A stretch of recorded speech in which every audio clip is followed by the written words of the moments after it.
earGROUND Radio. New voices amplified.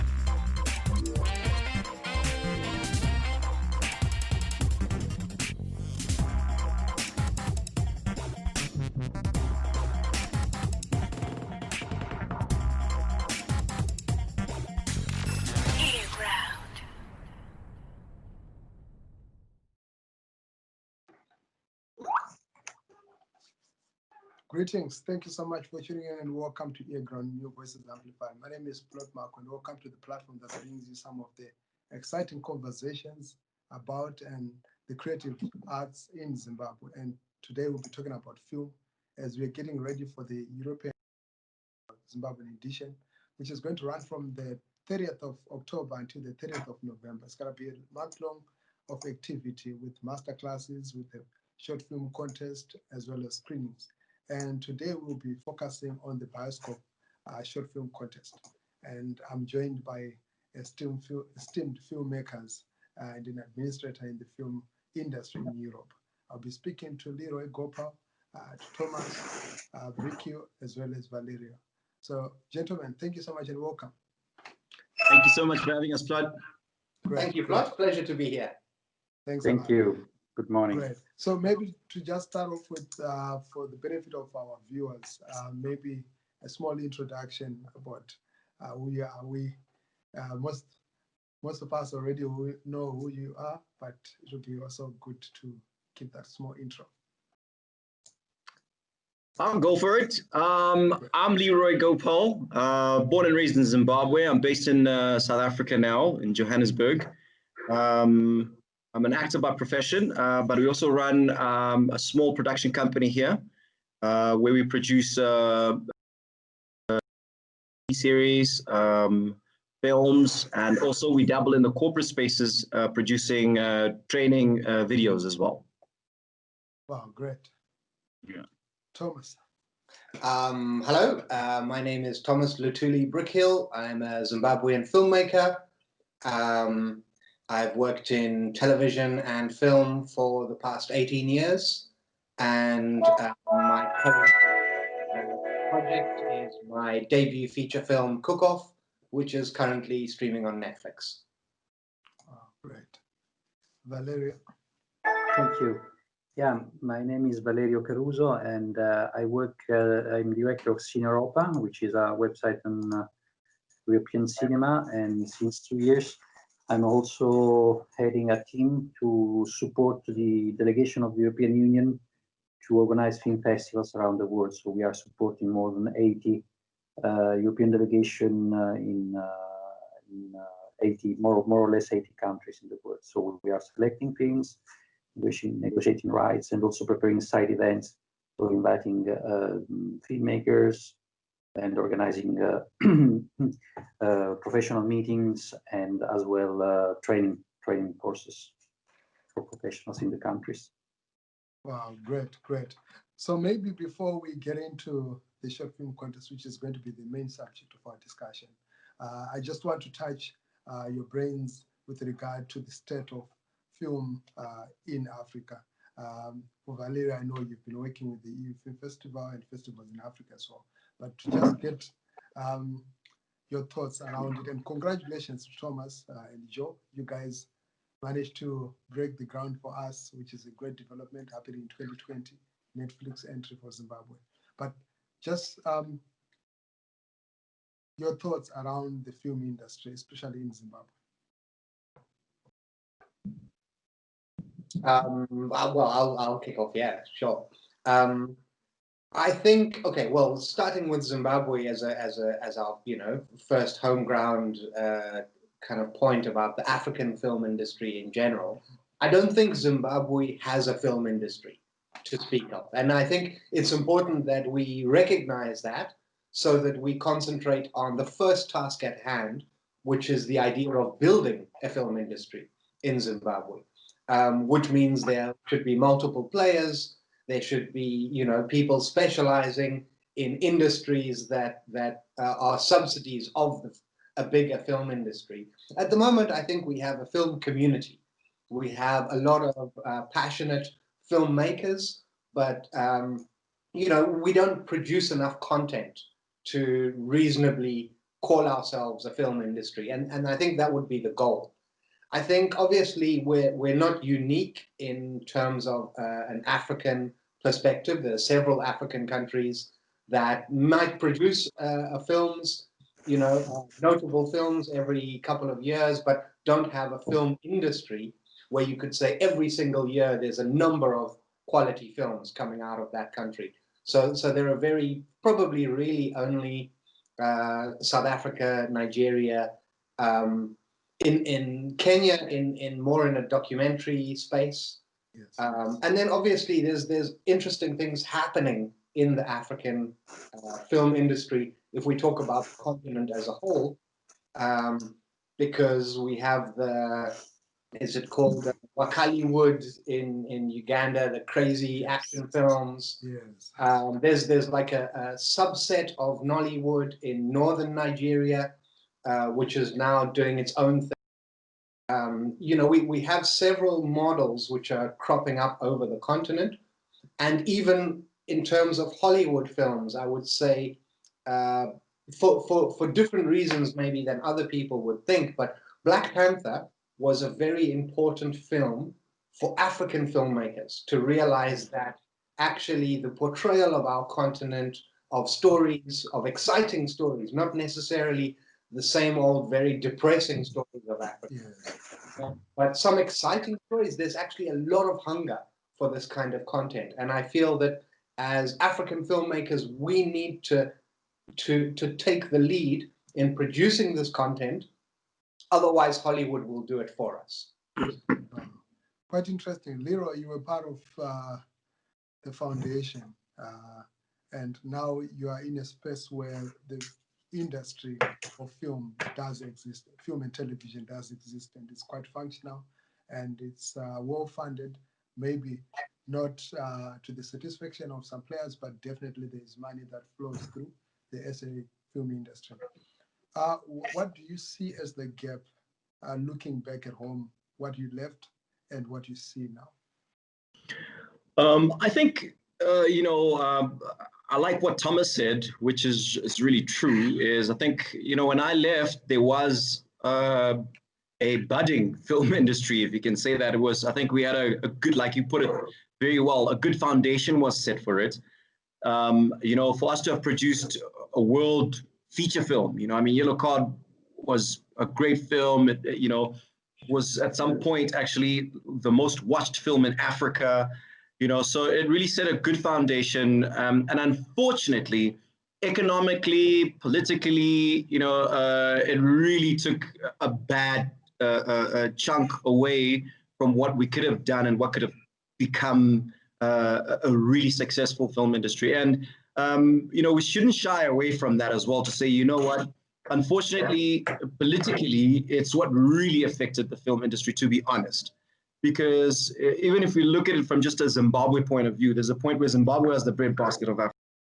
If we look at it from that point to say, if this was once upon a time the foundation of Zimbabwe, in any, I think in any industry that we can look at it, you know, whether it be teachers, whether it be banking, anything, you know, I think a lot was taken away from every industry in Zimbabwe based on the political issues that we faced as a country.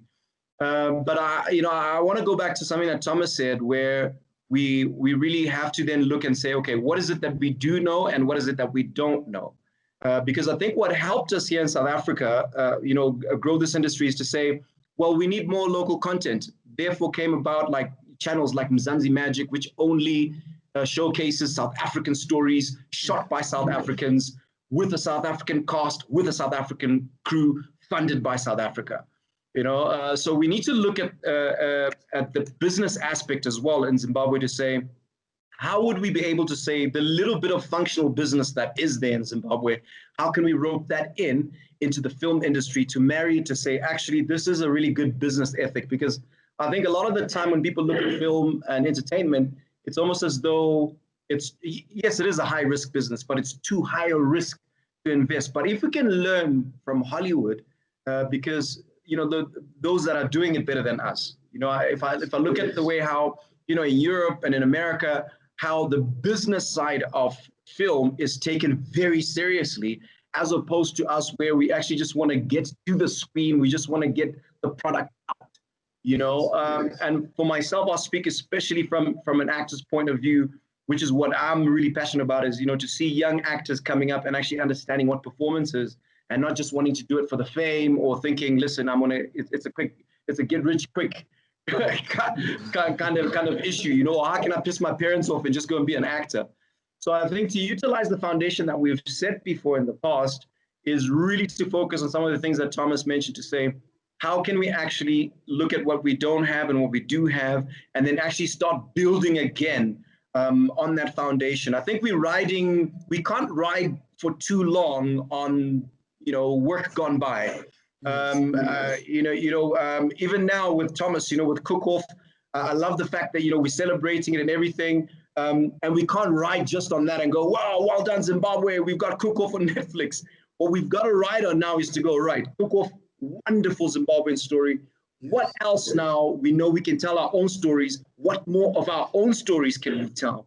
This is how we'll create this is how we can actually build on that foundation, because then now we know, like you said, Black Panther told us that we've got good stories to tell, so we need to actually just go back to basics and say, right, what does it take to produce a film? Producers, we train the DOPs, we train the actors, we train the sound people, lighting, all the basics of what it takes to make a good film, and especially good script writers. I think, we've got great stories to tell, but we lack in that part of going, how can we get a solid script, that will really generate and transform into a great screen film? Quite interesting there. Valerio, you are based in Europe, you're working in Europe, but also working with some African filmmakers, and you're quite exposed to the African film scene. What would you say, as an outsider, would you say is the gap or some of the limitations or opportunities that you see when you look at the African film scene? Yeah, what has been said, I totally agree with what has been said. Firstly, I think that there is an appetite for African content, and working in festivals, meaning that selecting film festival and proposing content to the film festival all over the world, and especially in Africa, I can see that public exists. There is a public for African content. So whenever you do even European film content, and you mix European content with African content, sometimes the African content is most viewed, most interesting for African people. So there is definitely a way to work more on that, and take experience of 20 years of financing by the European Union to African content through several programs.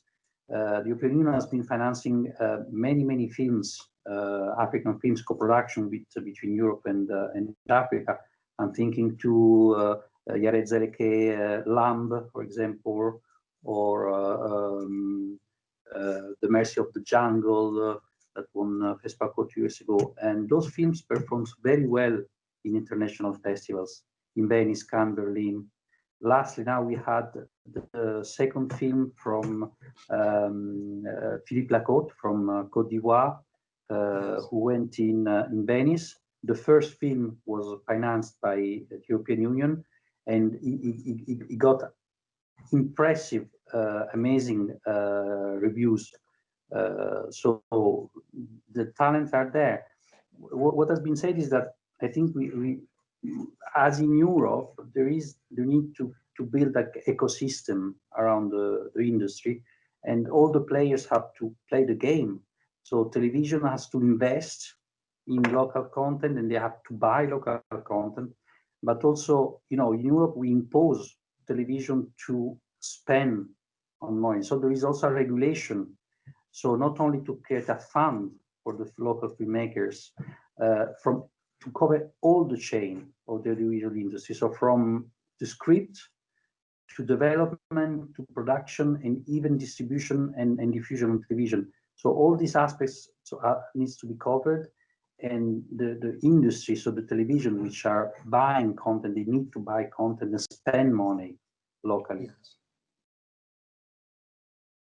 Wow, great, great, quite interesting there. And I think before we move to our main subject, which is the short film contest, I just wanted to get your ideas or your thoughts around the new normal. Now we're under lockdown, and digital content is really the in thing.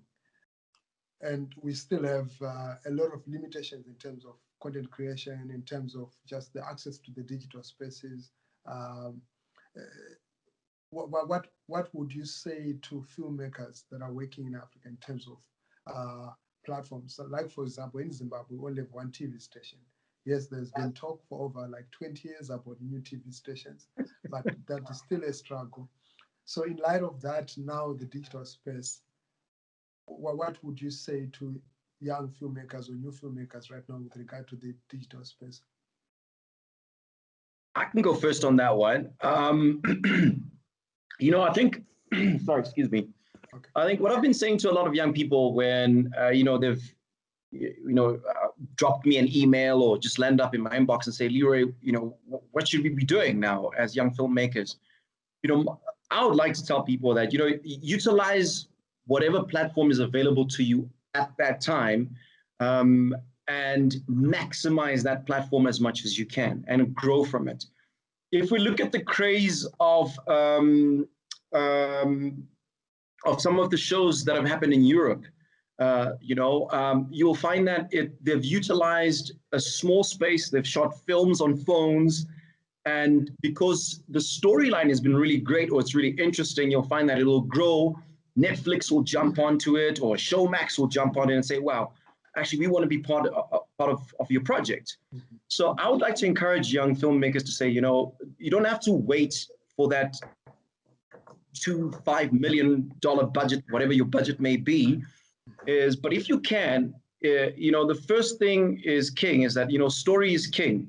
So if you can get a good story, then that means that utilize whatever you have at that time. If it means you're going to load it up on YouTube, get it going on YouTube. If you're going to use Instagram TV, load up your episodes on Instagram TV, and, work hard on that marketing strategy and get the work out. As long as we're not sitting idle, as long as we're not waiting or making excuses for it. And I speak this out of my own experience, that we waited for a long time before we could try and release something because we were wanting to do it on such a big scale, but realize that we are not utilizing the small scale that we have to actually begin to do the work that we want to do. So that's what I would like to encourage young people and other filmmakers out there, in this new normal of lockdown, if you can gather a small crew, get a good script, shoot your stuff, and utilize the digital platforms as much as you can and grow it from there. Oh, great. Tomas? Yeah, look, it's difficult. I think from my point of view, I would say I agree very much in terms of, like, you kind of have to build a market for your product in the first place. You can't, like, assume that because you're going to write a good script or something, suddenly it's a very valuable commodity, that even if you've produced the film, that, we have this thing, therefore it's very valuable. Because we generally across the continent are entry level into this whole, the whole global film world. Like, there's a reason why people are prepared to pay 10 million, 20 million for Tom Cruise or Brad Pitt or whoever, Samuel L. Jackson, of these Hollywood stars, because that face brings you recognition. It brings you an instant audience that becomes interested in your product.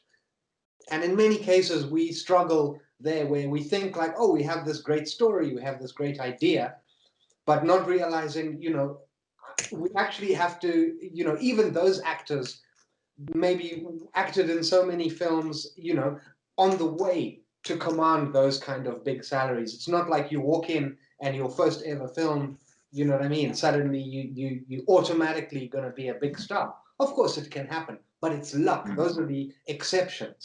And really, there's a lot of hard work that has to be done to build up an audience. In terms of this new normal of lockdown and COVID and stuff, I actually would like to come back to another point that Leroy made about script writing. And I think that, you know, generally, that's somewhere where we can do a lot more work. And actually, just because you've finished your feature film script, your TV pilot script, even a short film, right? Just because you've written it from beginning to end doesn't mean it's ready to shoot. And one of the things that we struggle with in not having a film industry, like the Hollywood film industry, it takes a long time for a script to be greenlit, right? Lots of people are going to read it and say like, nah, it's really interesting, we like it, but we don't like the ending. We want you to change this part. Oh, this part doesn't make sense. And so you find the script is rewritten and rewritten several times. There's so much work that goes into the product before they even start trying to make the film. And I think maybe this is an opportunity that we have at the moment, whilst things are quiet, to actually work more on that pre-production element of the filmmaking process. Work more on the ideas, refine the scripts, refine the language of storytelling which exists there, so that when things do start to open up again and we can produce more content generally, then we'll be in a position to actually have, you know, what is a valuable commodity, because you've done the hard work at the beginning. Okay, great, great. Valerio, you want to Yeah. Well, everything has been said. Maybe just to say that especially young people should be open to critics. So that's you know, what has been said, meaning that when you have a script, you don't have to fear to show it to professionals and work with professionals for improving the script, and have a script doctor or script analyst to go through your script and be ready to be, okay, this is not good, so change it, and go through 1, 2, 3, 4, 5, or even 10 times rewriting. And this concept has been, I think, integrated in many European countries who developed legislations and funds, and they give money for the hidden part of the production process. So to give money to the development and script writing, which is risky, very risky money, because there is no immediate return. But many funds understood that it's very important to invest in this process. For example, the Israeli Film Fund, which is a model, they finance the script, they finance the development, and only at the end of this process, they give money for the production. But first, they ask people to really work on the script. Great, great. Wow, thank you so much. That's quite enlightening and really mind-opening there. Coming to our core subject, the BIOSKOP short film contest. As a jury, what are you looking at? I know it's open to all filmmakers from Zimbabwe, and even those that are living the diaspora, and that they can submit feature short documentaries or short films. What exactly will you be looking at as a jury?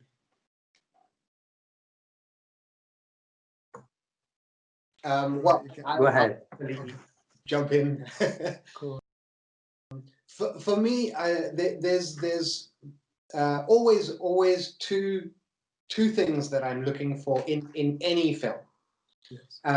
The first is about the content of the film in terms of the story, in terms of the narrative structure. Even in documentary, there's a necessity narrative structure. The story must have a beginning, it must set up the situation, there must be something that happens, and then we come to a conclusion. It sounds basic, but you know, sometimes films are just a collection of scenes, and they don't really have that narrative. So I'm always looking for that, number one. And number two, I'm always looking for craft, for the love of the craft. This is about the time taken for a stick shot rather than just a shot, right? You can have a shot that says something, but that extra work that goes into crafting beautiful sound, beautiful shots on camera, beautiful edits, you know, all these parts of the filmmaking process, to me as a, when I watch something, I recognize those elements and I'm looking for those. So those are my two angles that I'm looking for. Okay, great, great. And Leroy, what are you looking at? Your sound is on mute. Yes. Okay, great. Now it's gone on mute again. Yes. How's that? Yeah, good. Yes? Yes. Cool. Sorry, man. Now and again, my kids are swinging by, so I'm just making sure. Okay, cool. All right. So for me, in film, you know, because I love performance and I love to watch a well-prepared actor or an actress, and somebody who can really carry the character. And when I watch them, even I can relate to the character. I can feel their pain. I'm looking for sincerity in performance and realness in performance. And in that as well, you know, in film as well, I'm looking for creativity, you know, where somebody's actually taken the time to say, this is the story we want to tell, but we're not just telling another, you know, boy meets girl, girl breaks boy's heart, and then it's over. But, you know, something that will really take us on a journey that's really creative. So in film, I'm looking for that. And then on the documentary side, I want to concur with Tomas there and say I'm really looking for good content. And because the one thing I strongly believe in when it comes to documentaries, that narrative is king. You have to have at least gotten the right narrative, and it needs some so that we're not just watching another documentary that you're just waiting for to finish, but rather you can actually really feel that I've got something that I can leave with after watching a documentary, something that's thought-provoking, life-changing, or adds value to one's time. You know, so whatever time you've spent watching it, I hope that whatever documentaries we see will definitely be worthwhile the time, because if there's one thing we can never get back as entertainers that we do take from our viewers is the time that they spend watching it. We can never pay them back for that, you know. So I would love to see documentaries where it's definitely worth the time, and I believe that comes from having good content and good narrative. Wow, great. Valerio. Yes, of course, the good stories. It's important to have a protagonist and conflicts, as Tomas said, beginning and development and the end. Of course, it's very important. For me, what is also very important is to have an international appeal. So even if it's a local story, I would like to see that this story can be of interest of not only in your country, but can travel and can be of interest of many other cultures. Because again, as I'm also programming for Film Festival, for me it would be very interesting to have those short films to show in other festivals in Africa, but even in Latin America and Asia. Because for me it's very important, the mixing of culture and making other people discover interesting thing about Zimbabwe and about Africa, of course. Wow. Wow, great. It's been awesome. It's been great. I hope, you know, prospective applicants and those that have already applied and submitted for the short film, the BIOSKOP short film, which is themed this Life as We Don't Know It, which is quite an interesting theme. It is. To anyone who wants to apply, it's still open until the 14th of October. You can simply go on the European Film Festival Zimbabwe page, and then you can see the link there, or you just go on to the Twitter handle on the European Film Festival, also on Instagram, and then you see all the information that you need for you to apply. It's been great. It's been awesome speaking to you, gentlemen. I really appreciate the time that you took to be on this platform, and also to talk to us about the forthcoming European Film Festival happening from the 30th of October until the 30th of November. Congratulations for the great work, Lot and so Roberta. Very, very good. Yeah. Thank you. Great. To everybody who's watching, thank you so much for watching. Thank you so much for tuning in. The Film Festival is open and it is a masterclass which you can also apply and join in. It's simple. You simply write an email to aksimba@tadoba.pictures and then send in your short motivation in terms of what you hope to gain and bring into the masterclass. And you can also participate in the festival by watching some of the films. The lineup, the program is coming up very soon in the next couple of days. And be sure also to follow the updates on the official Instagram, official Twitter, and the official Facebook page for the European Film Festival. So until next time, thank you so much.